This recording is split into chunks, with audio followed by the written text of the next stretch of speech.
ঠিক প্রবেশদ্বারের এখানে কিন্তু বাঁশের একটা রেলিং তৈরি করে সেখানে কিন্তু মানুষের যে স্বাভাবিকভাবে যাতে প্রবেশ করতে পারে, বিশেষ করে টিকিট চেক করে যেন তাদেরকে প্রবেশ করাতে পারেন।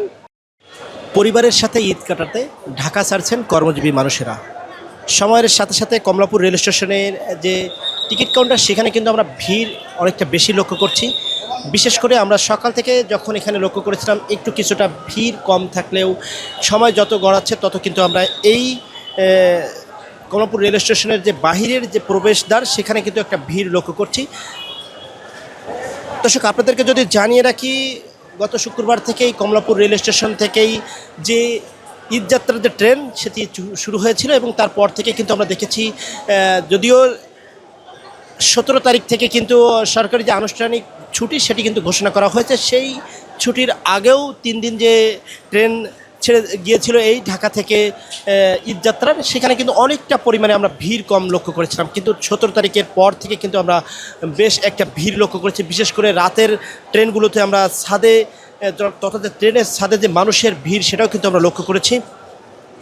এবং এই মানুষের যে চাপ সেটি এই চাপকে সামাল দেওয়ার জন্যই কিন্তু এখানে অধিক মাত্রায় যে সিকিউরিটির ব্যবস্থা হয়েছে, বিশেষ করে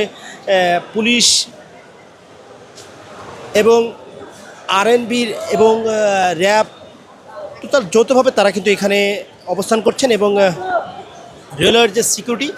তারাও কিন্তু এখানে অবস্থান করছেন এবং বিশেষ করে যাত্রী সেবার ক্ষেত্রে তারা কিন্তু বিবেচনা করে আমরা কিন্তু লক্ষ্য করছি। ঠিক প্রবেশদ্বারের এখানে কিন্তু বাঁশের একটা রেলিং তৈরি করে সেখানে কিন্তু মানুষের যে স্বাভাবিকভাবে যাতে প্রবেশ করতে পারে, বিশেষ করে টিকিট চেক করে যেন তাদেরকে প্রবেশ করাতে পারেন, এই কার্যক্রমের মাধ্যমে কিন্তু ঈদের জন্য নেওয়া হচ্ছে এই কার্যক্রমটা। এবং সেটি কিন্তু আমরা লক্ষ্য করছি, বিশেষ করে এক স্তরে না কয়েক স্তরে কিন্তু এই সিকিউরিটির ব্যবস্থা করা হয়েছে। বিশেষ করে প্রাথমিক পর্যায়ে যখন টিকিট কাউন্টারের পরেই যখন স্টেশনের মানে স্টেশনের ভিতরে প্রবেশ করবেন সেখান থেকেই কিন্তু একটি টিকিট চেক করা হচ্ছে এবং তার পরবর্তীতে যখন আপনি এই রেলিং পার হয়ে আবার যখন একেবারে প্ল্যাটফর্মে প্রবেশ করবেন সেখানে কিন্তু আবার পুনরায় চেক করা হচ্ছে এবং সেখানেও কিন্তু টিটি আছেন, এখানে টিকিট চেক করছেন এবং পরবর্তীতে যাদের কাছে টিকিট পাওয়া যাচ্ছে না তাদেরকে কিন্তু ওইখান থেকে আবার ফেরত পাঠানো হচ্ছে। এবং অনেকেই কিন্তু আমরা লক্ষ্য করেছি, বিশেষ করে যে ট্রেনের যে প্ল্যাটফর্মের ওই সাইডে যে সমস্যাটা থাকে, বিশেষ করে যে বহিরাগত যেসব যাত্রী এবং হকাররা তারা যে প্রবেশ করতেন সেটিও রোধের জন্য কিন্তু আমরা লক্ষ্য করেছি, সেখানেও সিকিউরিটির ব্যবস্থা করা হয়েছে।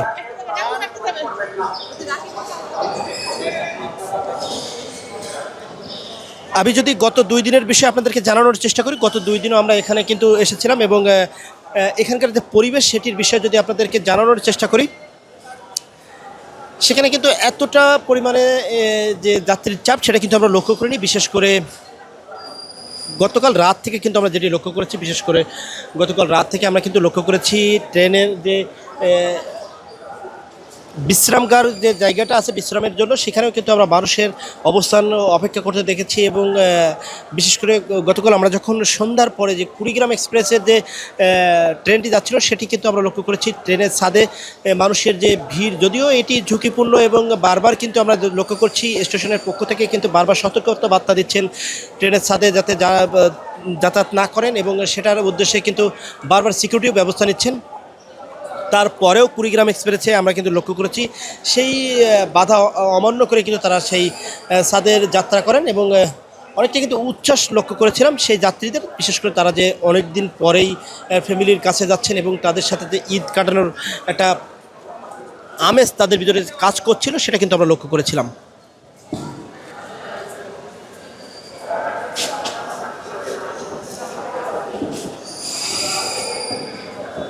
এবং আমি আরও একটা বিষয় জানিয়ে রাখি, এখানে কিন্তু স্টেশনের পক্ষ থেকে বারবার অ্যানাউন্স করা হচ্ছে এবং যে বিভিন্ন ধরনের যে হয়রানির শিকার যাতে না হয় হকারদের থেকে সেটাও কমপ্লেন করার জন্য বারবার বলছেন এবং যে ব্যাগ ছিনতাই এবং যে মানিব্যাগ চুরির যে বিষয়টা ঘটে থাকে এই ঈদযাত্রাকে কেন্দ্র করে সেটিও কিন্তু বারবার সতর্ক করে দিচ্ছেন। এবং আরও একটা বিষয় আমি জানিয়ে রাখি, গত কয়েকদিন ধরে যে সমস্যাটা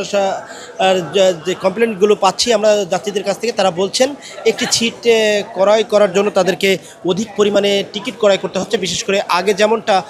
ছিল একটি টিকিটে একটি সিট পাওয়া যেত, ঠিক তেমনটা হচ্ছে না, এমনটা কিন্তু সমস্যার কথা জানিয়েছিলেন যাত্রীরা। দর্শক, এই ছিল কমলাপুর রেল স্টেশন থেকে সর্বশেষ আপডেট।